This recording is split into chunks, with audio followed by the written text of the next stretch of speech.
प्रभु यीशु मसीह के मधुर और मीठे नाम में आज दिनांक 15 मई दिन बुधवार को आप सब श्रोताओं का हम स्वागत करते हैं। आज के दिन के लिए जो वचन लिया गया है उत्पत्ति की पुस्तक उसका पहला अध्याय 11 पद। फिर परमेश्वर ने कहा, पृथ्वी से हरी घास तथा बीज बोने वाले छोटे छोटे पेड़ और फलदायी वृक्ष भी जिनके बीज उन्हीं में एक की जाति के अनुसार होते हैं पृथ्वी पर उगे, और वैसा ही हो गया।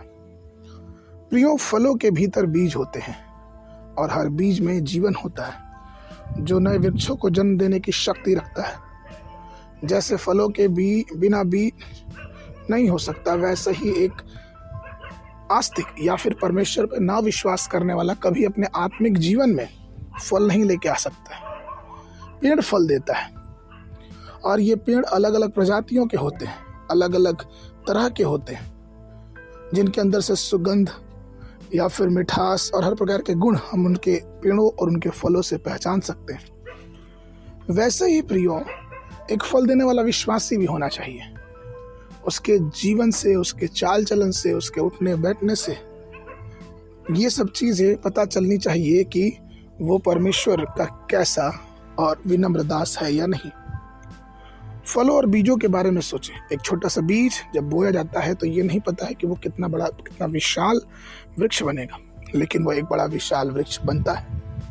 और सिर्फ इसलिए है क्योंकि वो इसलिए वृक्ष बनता है क्योंकि उसके गुण, उसकी जो आंतरिक बीज की शक्ति होती है वो प्रबल होती है।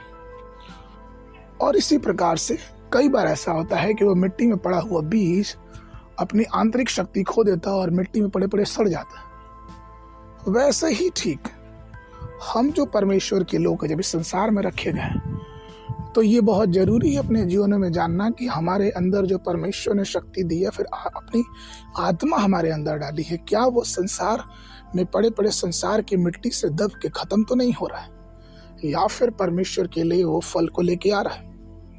क्योंकि जब परमेश्वर का वचन हमारे जीवनों में है तो उसका गुण भी हमारे जीवनों में प्रबल होना चाहिए।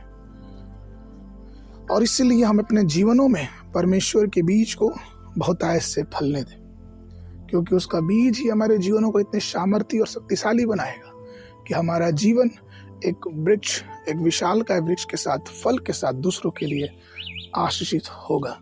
और यही परमेश्वर हमसे और आपसे चाहता है। आज के मनन के लिए लूका उसका 8 अध्याय 8 पद। और कुछ अच्छी भूमि पर गिरा और उगकर 100 गुना फल लाया। यह कहकर उसने ऊंचे सबसे कहा, जिसके सुनने के कान हो वह सुन ले। बाइबल अध्ययन के लिए सुबह के समय दूसरा राजा उसका 22 और 23 अध्याय, शाम के समय यूहन्ना 4 अध्याय 31 पद से लेके 54 पद तक। परमेश्वर आप सबको आशीष देवे।